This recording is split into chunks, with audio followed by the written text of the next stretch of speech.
Hello साथीहरु, सम्पूर्ण नमस्कार। आज पनि क्रिकेट सम्बन्धी गतिविधि लिएर आइसकेको छु।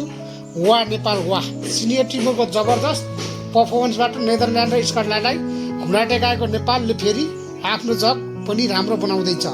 म कुरा गरिरहेको छु नेपाल अन्डर 16 को, जो अहिले एसएससी इस्ट जोन कप खेलिरहेको छ। त्यहाँ पनि नेपाली टिमले आफ्नो जलवा देखाइरहेको छ।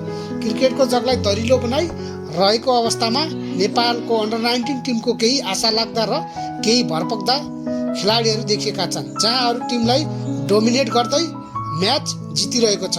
अन्डर 16 को कप्तानी कर्णाली एक्सबाट उत्कृष्ट पर्फर्मेन्स गरेका र अन्डर 19 वर्ल्ड कपका मा गतिलो प्रभाव छोडेका विपिन शर्माको काखमा छ, जहाँ ब्याक टु ब्याक जित हासिल गर्न पनि सफल भएका छन्। उनी एक्लैले त्यो तागत छ जहाँ विपक्षी टिमलाई तहस नहस गर्ने, तर अरू पनि उनी जति नै प्रभावशाली र जोसिला खेलाडी अन्डर 16 मा रहेका छन्। यसले के दर्शाउँछ भने नेपालले आउने दिनमा केही राम्रा क्रिकेट सिताराहरू जन्माइरहेको छ, जहाँ विश्व क्रिकेटसँग लड्नलाई आफ्ना सेना तयार गरिरहेको छ। अब कुरा गरौँ हिजो र आजको खेलको कुरा।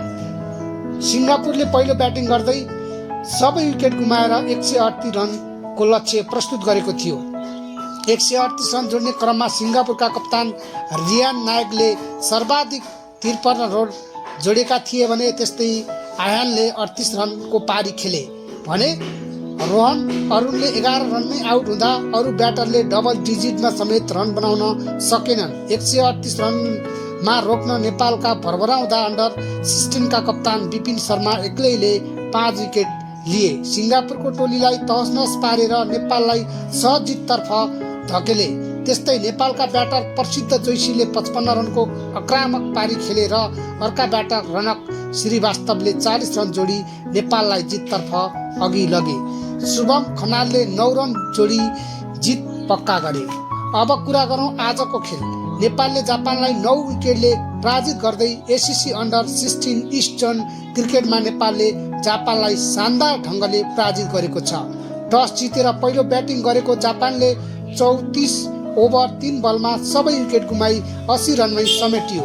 यसै क्रममा नेपालका शुभम खनालले 5 विकेट लिई जापानका ब्याटरलाई तहस नहस पारेका थिए। त्यस्तै विपिन शर्माले 1 विकेट र अभयले 2 विकेट लिन सफल भएका थिए। नेपालले 81 रनको लक्ष्य केवल 14 ओभर 2 बल 1 विकेटको क्षतिमा भेटाएको थियो। सो क्रममा प्रसिद्ध जोशीले 33 रन र शिवांश बजगाईले 38 रन जोडी नेपाललाई ब्याक टु ब्याक 2 वटा म्याच जिताएका थिए। नेपालले यो सिरिज रक्षा गर्नेछ भन्दै अहिलेलाई बिदा हुन्छु। जय नेपाल, जय नेपाली क्रिकेट।